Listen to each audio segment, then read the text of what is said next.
In less than 60 minutes, an entire Texas town was swallowed whole by a relentless wall of water. The catastrophe unfolded with a speed that defied comprehension. The Guadalupe River, normally a placid ribbon winding through the hill country, surged upward by more than 8 meters in just 45 minutes. That is almost 3 stories high, an unthinkable rise for any river, anywhere in the world. Families scrambled onto rooftops, clutching children, elders, and pets, while frantic emergency calls flooded dispatchers. When the storm clouds finally parted, more than 100 lives had been lost, and the landscape was left in ruins. The world looked on in shock as Kerrville, a town that had survived countless storms, was devastated by a disaster that experts say could have been mitigated, if not entirely prevented, with better planning. But what if this wasn't just a once-in-a-century event? What if what happened in Kerrville is only a taste of a future where such disasters become commonplace, not just for small towns, but for cities, entire regions, and millions of people? And what if even Texas's monumental $50 billion flood plan,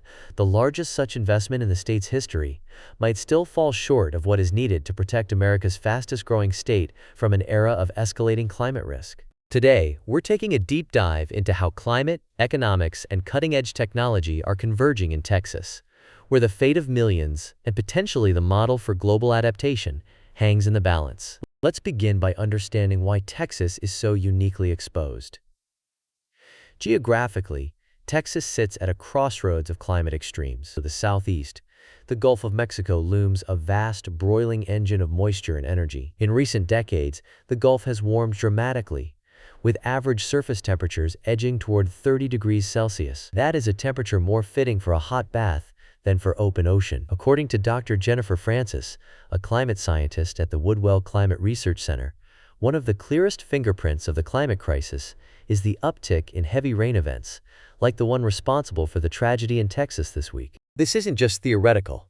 It is grounded in decades of climate science and reinforced by what we're witnessing across Texas, the United States, and the world. For every single degree Celsius that air temperatures rise, the atmosphere's ability to hold moisture increases by about 7%. This is the Clausius-Clapeyron principle, a core law of physics. It means that with each notch higher on the thermometer, storms have more ammunition to unleash torrential rain. The result? When it rains, it pours, and the damage multiplies. To see this law in action, look at Houston just 7 years ago. The city was battered by a storm that, in a cooler world, would have been damaging but manageable. Instead, because the air was warmer, the rainfall was about 15% heavier than it would have been only a few decades earlier. Streets turned into rivers, thousands of homes were inundated, and the economic costs soared into the billions. These events are no longer rare. They are becoming a new normal for Texas. In Kerrville, the event was even more extreme. Nearly 300 millimeters of rain, roughly a third of the area's annual precipitation, fell in just 60 minutes. Imagine that. In a single hour, the sky unleashed what usually takes months to accumulate. This was not just bad luck. The region had endured weeks of punishing heat, baking the soil until it was as hard as concrete. When the downpour came, the land could not absorb a drop. Water tore across fields, down roads, and into river basins, overwhelming every dam and levee. The result was a flash flood of historic proportions, leaving devastation in its wake. The facts are unmistakable. Extreme floods are not only happening more frequently, but they are becoming more intense. Texas, with its unique geography and booming population, is squarely in the crosshairs. Yet despite mounting warnings and a growing body of evidence, Texas has historically prioritized support for its powerful oil and gas industry over investments in climate resilience for everyday citizens. In the past 2 decades, billions have been spent to shield pipelines and refineries from hurricanes and rising seas, ensuring fossil fuel production continues. Meanwhile, many regular Texans have been left to fend for themselves during disaster. After each tragedy, politicians offer condolences, thoughts and prayers, promises of aid, but meaningful action is slow to arrive. In some cases, the state has even sued banks and investment firms that have advocated for climate action, accusing them of economic sabotage. The message has long been clear: protect industry first, worry about citizens later. But the tide may be turning. Spurred by the magnitude of recent disasters, Texas has announced a historic $50 billion flood plan. On the surface, this marks a seismic shift, a recognition that denial is no longer an option. The plan is ambitious, promising sweeping upgrades to infrastructure advanced drainage systems, the restoration of wetlands, and the deployment of state-of-the-art early warning technology. It proposes new, taller levees, innovative floodgates, comprehensive ecosystem restoration, and a renewed focus on community-based adaptation. However, as with any large public initiative, the details matter. Experts have sounded the alarm. While the price tag is staggering, the specifics are often vague. According to a recent research summary, Texas needs detailed, localized cost-benefit analyses to guide investment decisions and ensure that resources are allocated effectively for its $50 billion flood plan. Without a granular understanding of what works and where billions could be wasted, and the most vulnerable communities might still be left exposed. Let's break down what's at stake. Infrastructure upgrades like new dams and levees require enormous upfront investment, followed by decades of maintenance. When constructed in the right locations, these barriers can shield neighborhoods from catastrophic floods. But if placed without careful study, they may actually worsen flooding downstream or create a false sense of security. Smarter stormwater systems, think permeable roads, bioswales, or green roofs, offer flexible solutions that adapt as cities grow. Restoring wetlands and natural floodplains is another powerful tool. These ecosystems not only soak up excess water, but also filter pollutants, support wildlife, and enhance recreation. Yet, acquiring land and maintaining these natural buffers requires sustained investment and genuine community support. The story of early warning systems is equally complex. In theory, these systems can provide precious minutes or even hours of advance notice, allowing families to evacuate before disaster strikes. But implementation is about much more than buying technology. It demands robust training, public education, and seamless coordination among local, state, and federal agencies. In the case of Kerrville, some argue that recent budget cuts to the National Weather Service may have compromised the quality of warnings, costing valuable time and, tragically, lives. Building codes represent another front line in the fight against floods. Stricter, climate-resilient standards can increase construction costs, but the payoff is immense. Dramatically reduce damage when storms hit. Financial incentives, such as tax breaks or subsidies for flood-proofing homes, can encourage widespread adoption of protective measures. Yet, these policies can strain public budgets and must be carefully targeted to ensure they reach those most in need. The main challenge is that every region of Texas, indeed, every neighborhood, faces unique risks. What works in flat, sprawling Houston may not be effective in the Texas Hill Country, where steep valleys and rocky soils create different flood patterns. The success of each solution depends on local conditions, quality of implementation, and, crucially, community involvement. If residents are not engaged in planning and decision-making, even the most sophisticated projects can stumble. Time is not on Texas's side. Extreme weather is intensifying, and urban flooding risks are projected to surge by the year 2036. The state's population is booming, with millions more expected to settle in flood-prone areas over the next decade. The stakes are enormous. Homes, businesses, schools, and infrastructure are all at risk. Beyond the immediate danger, there are deep social and economic consequences. Floods disproportionately hit low-income communities, renters, and those without insurance.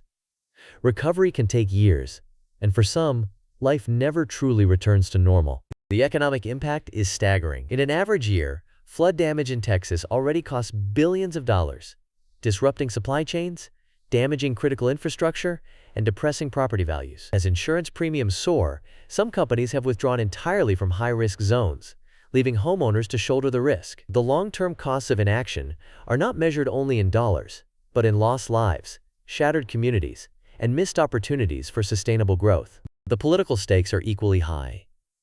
The debate over how to spend $50 billion is fierce, with powerful interests vying for a slice of the funding. Oil and gas companies, construction firms, environmental organizations, and community groups all have competing priorities. If political pressure trumps science and local expertise, the risk of poorly planned projects grows. However, if the process is transparent, data-driven, and inclusive, Texas could set a global benchmark for proactive adaptation. So what happens if Texas gets it wrong?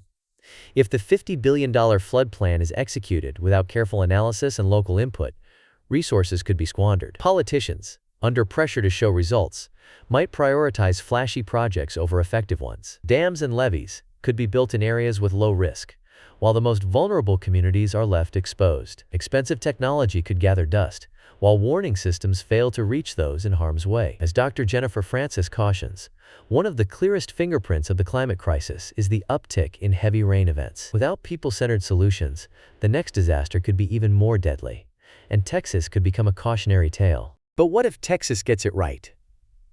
Imagine a future where every major investment is driven by rigorous, neighborhood-level cost-benefit analysis. Local communities help shape adaptation strategies, ensuring their needs and voices are at the center. Building codes, floodplain management, and infrastructure upgrades are coordinated to maximize protection and minimize waste. Early warning sirens sound before the first raindrops fall.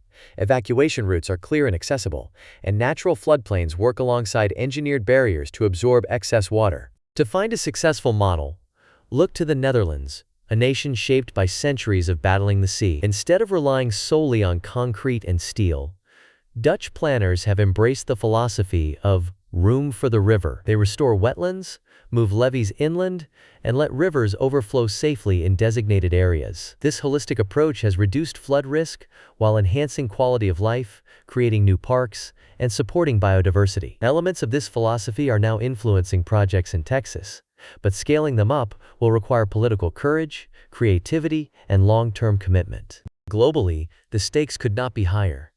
Since the late 20th century, extreme rainfall events have increased by about 15%. By the year 2036, urban flood risks are expected to intensify dramatically, not just in Texas but worldwide. Cities from Mumbai to Miami, Jakarta to London are watching closely. If the richest state in America struggles to protect its people, what hope is there for less affluent regions? The consequences of missteps are not just economic. They are deeply human. Floods wreck homes, displace families, destroy cherished memories, and disrupt the fabric of entire communities. The mental health toll is immense. Survivors often grapple with anxiety, depression, and post-traumatic stress. Children miss school, businesses close, and the social safety net is stretched to its limits. These impacts linger long after the floodwaters have receded. Let's explore the science behind these events a bit further. Extreme rainfall is driven not just by warmer air, but by a complex interplay of atmospheric and oceanic forces. Warmer oceans evaporate more moisture, which fuels stronger storms. In the case of the Kerrville disaster, meteorologists noted that the Gulf's high temperatures combined with a lingering tropical system from Mexico, pumping additional moisture into the air. At the same time, the region's parched soils, hardened by weeks of drought, prevented water from soaking in, channeling it directly into rivers. The meteorological setup was rare, but climate change is making such combinations more likely. Historically, the United States has responded to major flood disasters by overhauling policy. For example, the Great Flood of 1927 on the Mississippi River led to the creation of the United States Army Corps of Engineers Flood Control Program. Yet, even these well-intentioned efforts have sometimes created new vulnerabilities, such as by straightening rivers and building ever higher levees, which can increase downstream risks. The lesson is clear. Adaptation must be flexible, science-based, and responsive to local realities. Looking ahead, climate models predict that Texas could see even more intense storms as global temperatures continue to rise. By mid-century, rainfall events that seem extraordinary today may become relatively routine. Urban expansion, the loss of wetlands, and continued deforestation will only compound the risks if left unchecked. The window for decisive action is narrowing, but the tools and knowledge to make a difference already exist. So what can ordinary people do? Whether you live in a floodplain or want your city to be prepared, there are practical steps you can take. Demand transparency and community input in risk planning. Support leaders who put science before politics. Request access to up-to-date, neighborhood-level flood maps and ask for specifics on adaptation plans, not just grand promises. Proactive adaptation means updating building codes, investing in early warning technology, and restoring natural floodplains wherever possible. Homeowners should check if their property is in a flood-prone area and consider purchasing flood insurance, even if it is not required. Renters can ask landlords about building resilience. Are there flood barriers, backup power supplies, or evacuation plans? Everyone can advocate for more funding for weather monitoring, public education, and community-based adaptation projects. Every informed question, every conversation, and every vote for responsible leadership matters. Schools and businesses have essential roles too. By adopting emergency preparedness plans, running regular drills, and investing in resilient infrastructure, They can help protect employees, students, and customers. Community groups can organize workshops, share resources, and support the most vulnerable before, during, and after disasters. These collective efforts can make the difference between tragedy and resilience. It is also crucial to remember that many of history's worst flood disasters were worsened by human decisions, ignoring local expertise, disregarding early warning signs, or rebuilding in high-risk zones without safeguards. The difference between tragedy and preparedness often comes down to whether we learn from our past or repeat its mistakes. Experts often reference historical parallels to stress the importance of flexible adaptation. For instance, after the Great Flood of 1927, sweeping changes to federal policy were made.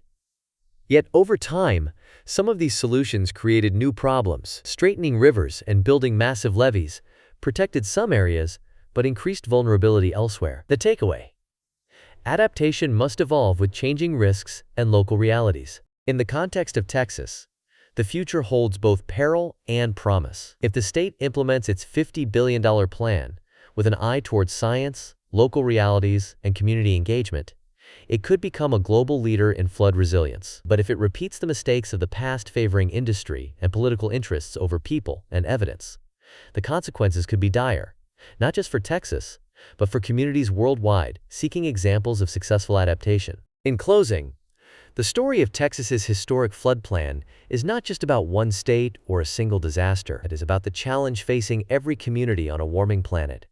How do we adapt, protect the vulnerable, and build a future where prosperity and safety coexist? The outcome remains to be written. The plan holds immense potential, but only if local knowledge, lived experience, and scientific rigor guide every step. The world is watching, learning, and hoping that Texas chooses to become a beacon of resilience, not a warning of what happens when adaptation falls short. What do you think?